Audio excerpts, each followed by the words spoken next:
कि thought is time.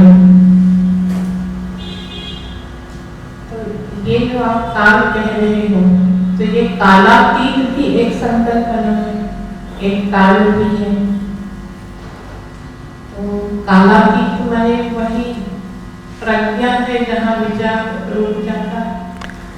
निश्चित तौर से अध्यात्म में हमने दोनों चीज़ों की प्रस्तावना की है कि विचार और विचारातीत, थॉट एंड बियॉन्ड थॉट, काल और कालातीत, टाइम एंड बियॉन्ड टाइम। अब रोचक चीज़ ये है कि अभी तो हम टाइम को ही नहीं जानते, अभी तो हम विचार को ही नहीं जानते। विचार के पार या काल के पार, समय के पार, वो बहुत बड़ा रहस्य है, उसमें धीरे धीरे प्रवेश किया जा सकता है।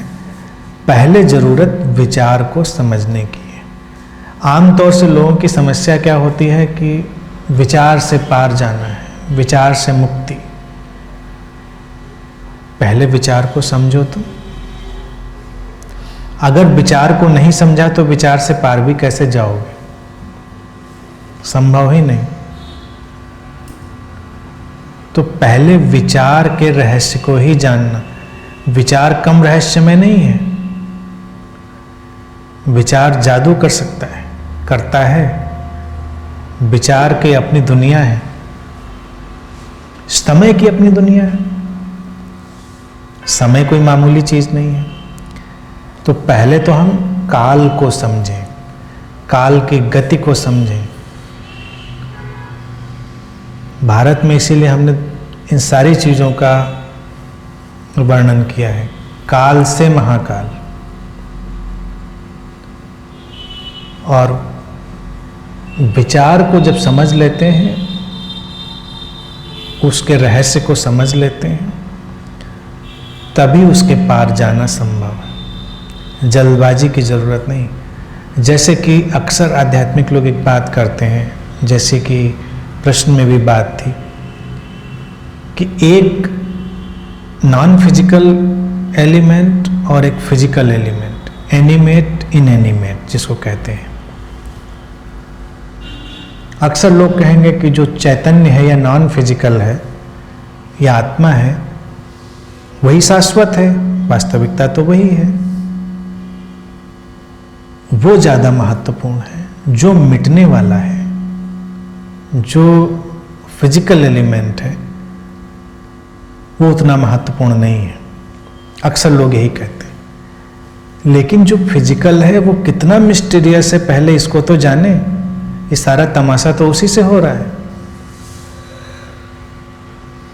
क्या केवल चैतन्य बोल रहा है या पदार्थ बोल रहा है, या चैतन्य और पदार्थ का मिक्सचर बोल रहा है?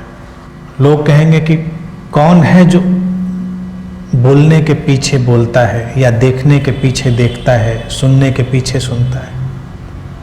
उस कौन की तलाश तो बाद में, पहले देखो ये होता कैसे, कितना मैजिकल है। क्या नॉन फिजिकल या चैतन्य ही उसमें अपनी भूमिका अदा करता है, या जो फिजिकल है, पदार्थ है?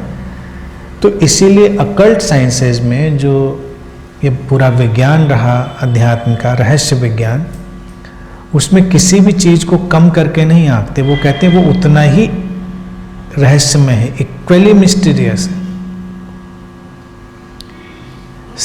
शरीर को हम कहें कि शरीर का क्या करना है, शरीर तो आते जाते रहते हैं। तो घर पे रख के शरीर को आते ना, यहाँ पे घर पे शरीर को रख के तो नहीं आए, आता जाता रहता है। जो आता जाता रहता है वही आता जाता है, जो नहीं आता जाता है वो नहीं ही आता जाता।